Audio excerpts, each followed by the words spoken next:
Hi everyone. I wanted to make a little video showing some of the stuff that I got for Christmas, and that I'll be using for some more ambitious projects in the future, and I'm very excited about. I have this elegant tower here. This first thing is probably the least exciting. It's some just step-up converters from low voltage, like 9 or 5 volts or whatever, up to 24 volts. Oh my god, they're so cute. Oh, they're so tiny in there. Oh, they're so good. And these I will be using for some vacuum fluorescent display projects. I don't have those tubes yet. They're coming from Ukraine, and it's like Christmas, so I'm probably not gonna get them until like the middle of January. But there's that, so I'm very excited for that. But this is now, I'm still like, I'm so excited. So I was looking for the datasheet for a tube I was interested in, and I couldn't find anything about it on the internet. So the only thing I could find was a reference to an article about the tube that had been written for the Tube Collectors Association in like 2007. So like a fucking million years ago. And so I emailed them and I said, hello, I couldn't help but notice you have an article that I'm interested in. Is there some way I could acquire a back issue of this newsletter? I'd be happy to make a donation, blah, blah, blah. The cat emailed me back and was very, very nice. And so they would just send it to me. So thank you to the tube owners, Tube Collectors Association. So let's see. Cool. Oh, sorry, 2005. It says 605 on there. Oh my goodness, very exciting. So wow, there's gonna be so much in here that I'm gonna be able to learn from. Oh yeah. Okay, here's the article. There's my little tube down there that I wanted to know about.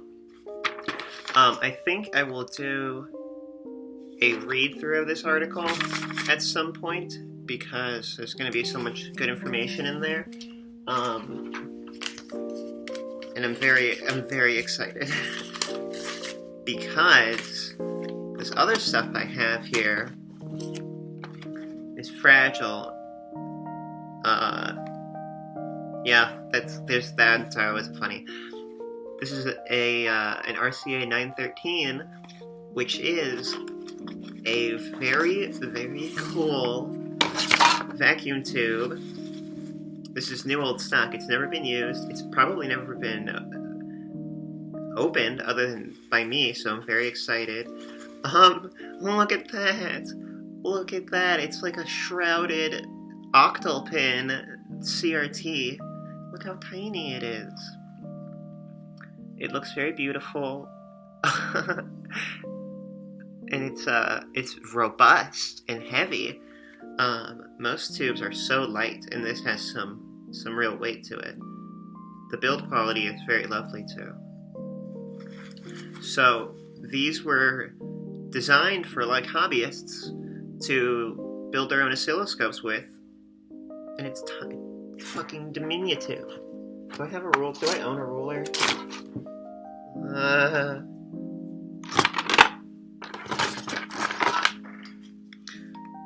It's 3 centimeters across, just like an inch and a bit, an inch and a quarter. So it's tiny, and this, oh my god, this compared to the largest tube I own, which is a 5 BPA. It also might be RCA actually.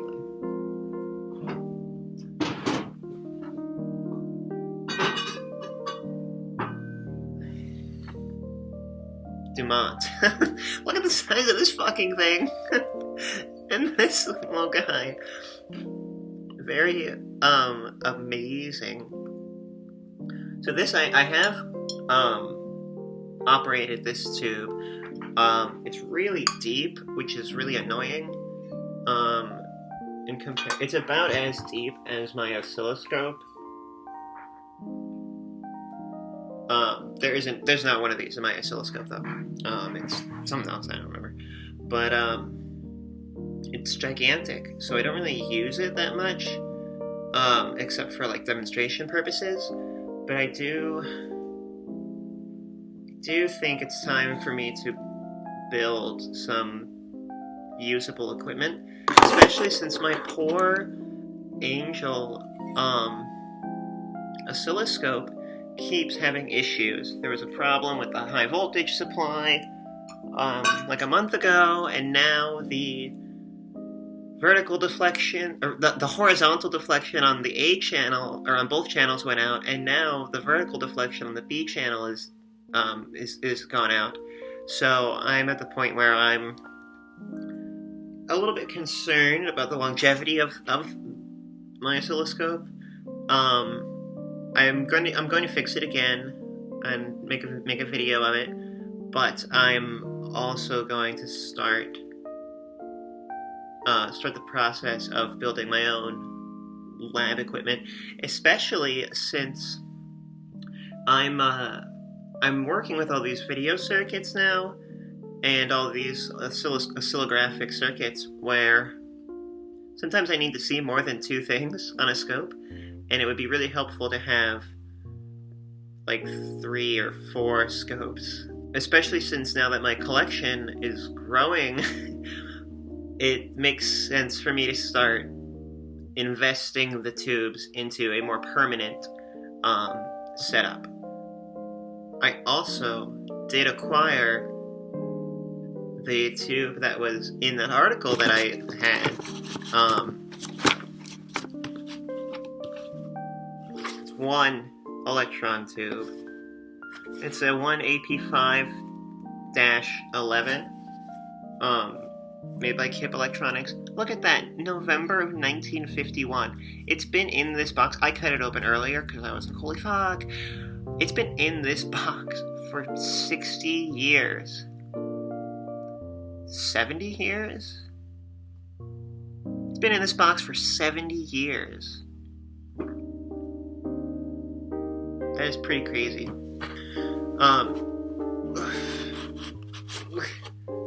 Very well packed. It's military grade packaging, I guess, because this was used in like military equipment. I don't know any specific units that employed this tube, but I imagine it was for portable oscillographic displays or maybe even radar stuff.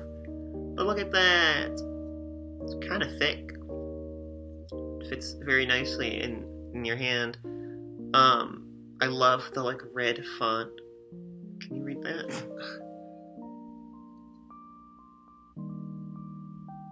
Yeah. It says USN 1AP5/11, made in USA, KIP Electronics Corporation.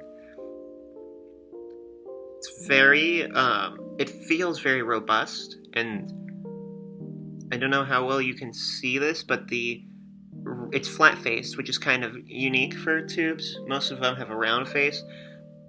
I don't know why they do round faces. I think it might be cheaper. But usually, when there's a flat face, it's because it's meant to be used in a way that you can photograph it. So you literally just put your camera up against the face of the tube and just take a picture for preserving records and stuff of the information it's displaying. But this definitely feels more robust than the other tubes that I have. It's got a lot of weight to it, and the glass has a lot of visual distortion. So I think that these things are just built like tanks. Like they're built like tanks because they're military grade. And this has a blue phosphor, which is kind of I mean, it's much less common, obviously. And the only other tube I have that has a blue phosphor is the Russian 6LO2A. I'll look at the data sheet I have on my wall there. The 6LO2A, which is very beautiful. And there's actually a little clip of that somewhere on my channel and on my Instagram and stuff. Maybe also on Patreon, I don't know. But, oh god, that's not a good idea. Yeah, I just wanted to share some of the stuff that I'm going to be getting up to. I'm really excited. It's just so thrilling to interact with something that's been in a box for 70 years. It's over 3 times my age. Yeah, so if you're interested in seeing what I do, stick around and check out, my other videos and stuff, as well as my Instagram. I also have a Patreon where I'll post stuff early, and I'll post downloadable schematics and data, whatever, and then any music that I use in videos usually goes on there too. And all, every bit of support really means a lot, because I'm not really sure if people care. I'm not really sure if people care about these CRTs that I think are so wonderful and so worth the effort to operate, I guess. So yeah, thanks for watching, and I hope I see you next time.